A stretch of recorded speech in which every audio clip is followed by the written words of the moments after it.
इन दिनों सबकी व्यस्तता कैसी रहती है आप समझ सकते हैं। आदरणीय प्रमोद कृष्णन जी, कल की पीठाधीश्वर जी, मैं आपका बहुत आभारी हूँ सर, आप यहाँ पर आए।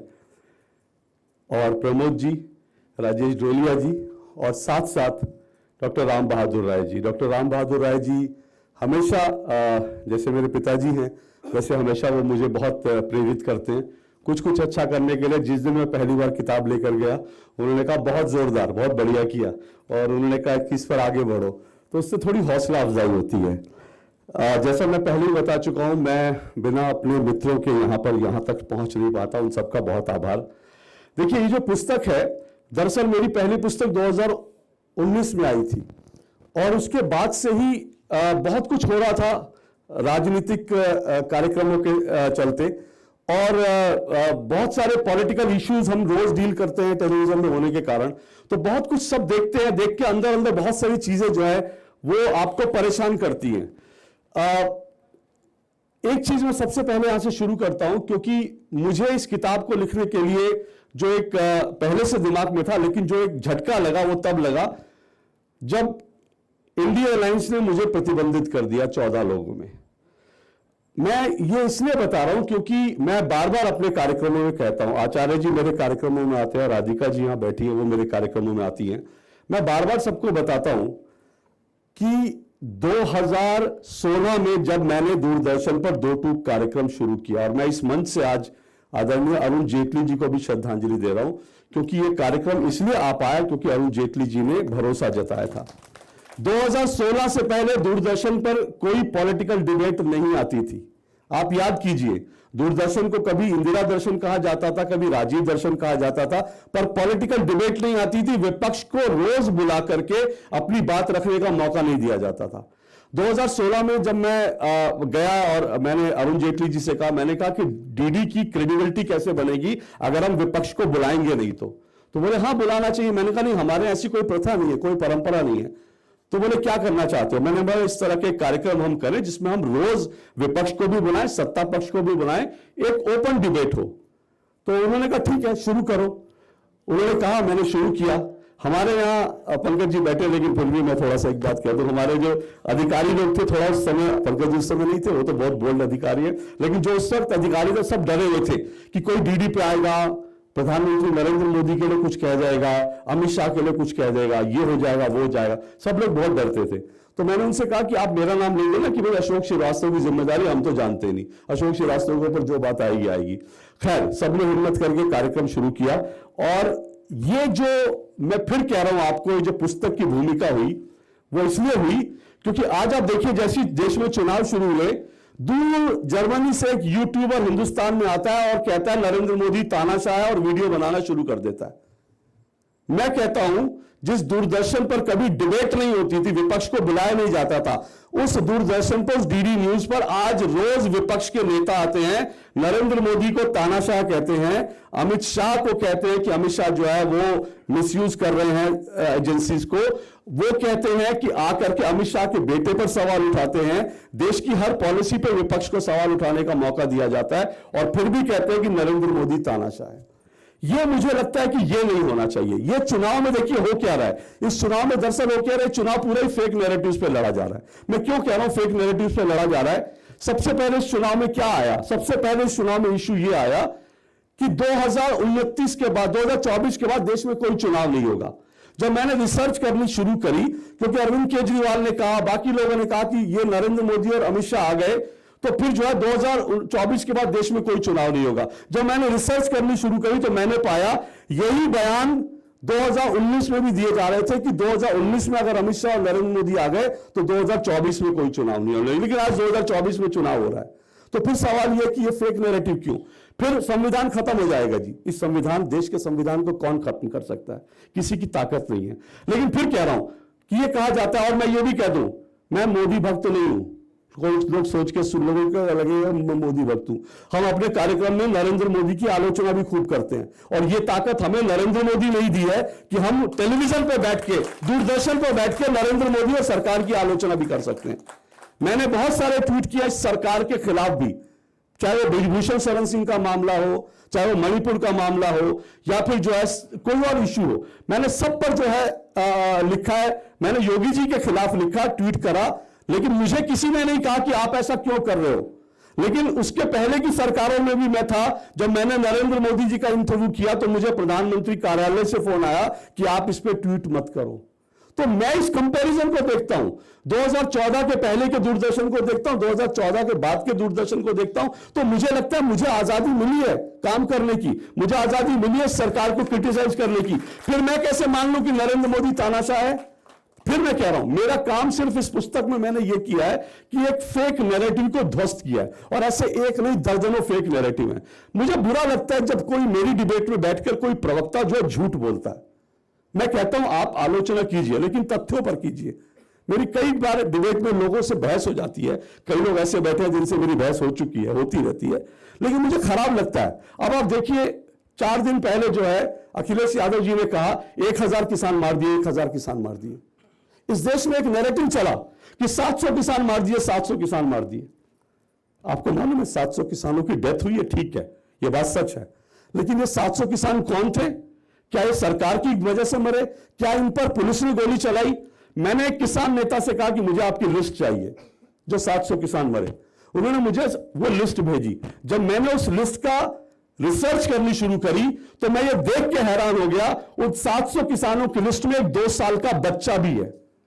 एक 2 साल का बच्चा है, उसमें 12वीं क्लास का बच्चा है जो मोटरसाइकिल चला रहा था, उसका कहीं मोटरसाइकिल में एक्सीडेंट हो गया और नेताओं ने दे दिया कि एक किसान नेता जो है आंदोलन के कारण मारा गया।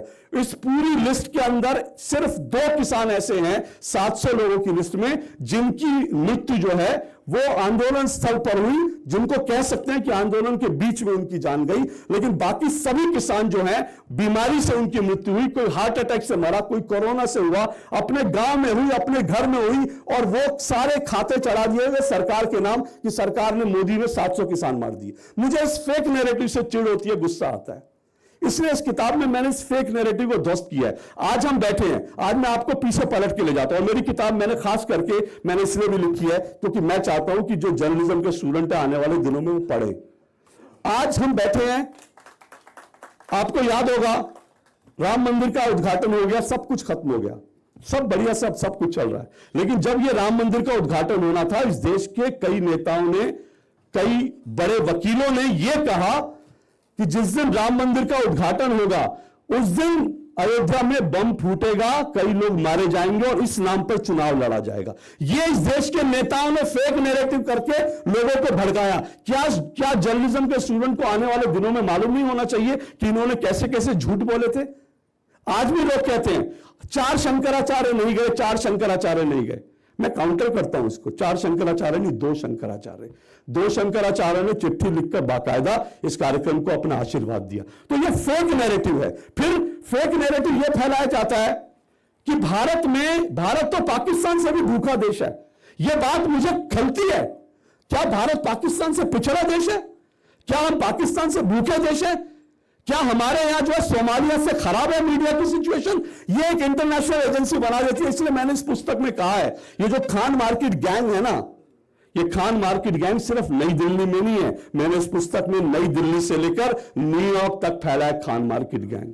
मैं सिर्फ इस पुस्तक का खान मार्केट से कोई सीधा संबंध नहीं है। खान मार्केट आज मैं भी जाता हूं, मेरे कई सारे मित्र हैं जो खान मार्केट जाते हैं। ये एक शब्दावली थी जो बढ़ गई, लेकिन आज जो खान मार्केट गैंग है, मैं मानता हूं नई दिल्ली से लेकर न्यूयॉर्क तक फैला है, जो भारत के खिलाफ फेक नैरेटिव करता है। मुझे उस खान मार्केट गैंग को एक्सपोज करना था जो ये कहता है कि भारत में डेमोक्रेसी नहीं है। एक डेमोक्रेसी इंडेक्स बनाते हैं जिसमें कहते हैं कि भारत में डेमोक्रेसी खत्म हो गई है।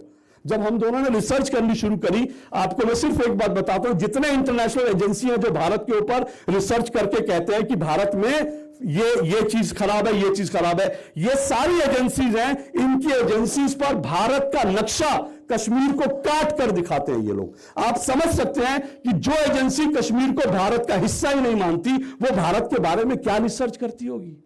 तो वो रिसर्च झूठी है और हम इस पर उन रिसर्च पर बैठ के डिबेट करते हैं, बढ़ाते हैं। सिर्फ एक बात कह के अपनी बात को विराम देता हूं। मैं जब छोटा था, मुझे लगता था जर्नलिज्म के स्टूडेंट्स को यह बात पता होनी चाहिए, इसलिए भी मैंने किताब लिखी है। जब मैं छोटा था तो हम सोचते थे बीबीसी बहुत बड़ा मीडिया ऑर्गेनाइजेशन है, बहुत प्रोफेशनल ऑर्गेनाइजेशन है, लेकिन जब हम मीडिया में आए, जब हमने जाना, तब पता चला इस बीबीसी की असलियत क्या है। यह बीबीसी उत्तरी आयरलैंड में कोई मारा जाता है तो कहता है कि टेररिस्ट अटैक में मारा गया। हमारे कश्मीर में गोली चलती है तो उनको गनमैन कहता है। हमारे कश्मीर में आतंकवादी इनको नहीं दिखते, हमारे कश्मीर में इनको गनमैन दिखते हैं। उत्तरी आयरलैंड में बंदूक उठाने वाला इनको टेररिस्ट दिखता है। और फिर अगेन ये बीबीसी भारत का गलत नक्शा छापता है।